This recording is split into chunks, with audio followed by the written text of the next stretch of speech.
नमस्कार आपण मानंकु ओडिया वाव चैनल को स्वागत करुछु। आज आपण मानंक पई पुरी मंदिर प्रसिद्ध 56 भोग मध्यरु अन्यतम बेसर प्रस्तुत करिबाकु जाउछु। परिबा मध्यरे आमे नेइछु गाजर, अमृतभंडा, कखारु, कंदमूल, बीन्स, आलू, कंचा कदली एवं पोटल। आपण माने चाहिले अन्य किछि परिबार मध्य व्यवहार करि परिबे। बेसरर मसला प्रस्तुत करिबा पई आमे नेइछु सोरिष, अदा, कंचा लंका एवं जीरा, धनिया एवं सुखा लंका को मध्य आपण नेइ परिबे। गोटिए नड़िया को भल भाबे कोरी गोटिए कप रे नेबे। जेहेतु बेसर साधारणतः टिके मिठा होई थाए अल्प टिके गुड़ मध्य नेइ परिबे। अल्प टिके पानी देई ताकु चिकण रे बाटी देबा। अल्प किछि कला चना को भल भाबरे पानी रे 2 रु 3 घंटा पर्यंत बतुराई रखिदे। आपण टिके घियो पकाई कड़ाई को गरम करे देबे। सेथिरे बड़ी को पकाई घियो रे भाजी देबे।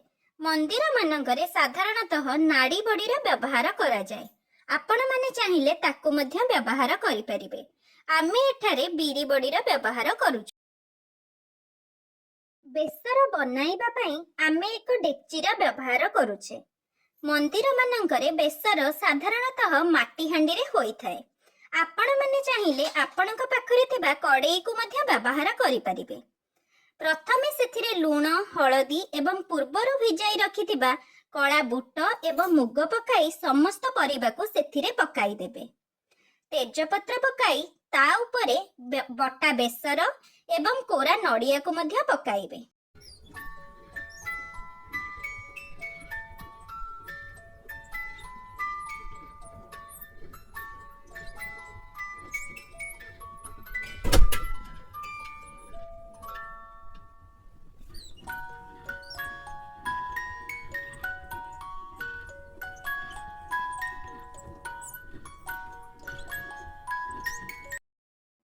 किछि टाइम फुटिबा परे जेते बेले बेसर सब सिझी आसीबे बेसर को काढ़ी रखी देबे एवं कड़ेई गरम करी सेथिरे घियो पकाइबे।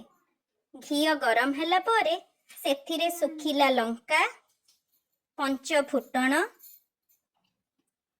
एवं हेंगु पकाइबे। शेषरे भृसंग पत्र देई एहाकु छुंक देबे। तापरे प्रस्तुत होइथिबा बेसर को सेथि मध्यरे पकाइबे। किछि समय फुटिबा पई छाड़ी देबे। पूर्वरु भाजी रखिथिबा बड़ी को मध्य सेथिरे पकाइबे। शेषरे किछि कोरा नड़िया एवं भजा बड़ी ऊपर देई ताकु गार्निश करि देबे। प्रस्तुत होई गला मंदिर प्रसिद्ध बेसर।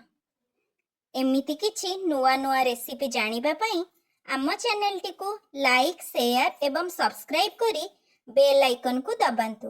रहिली संग माने राधे राधे।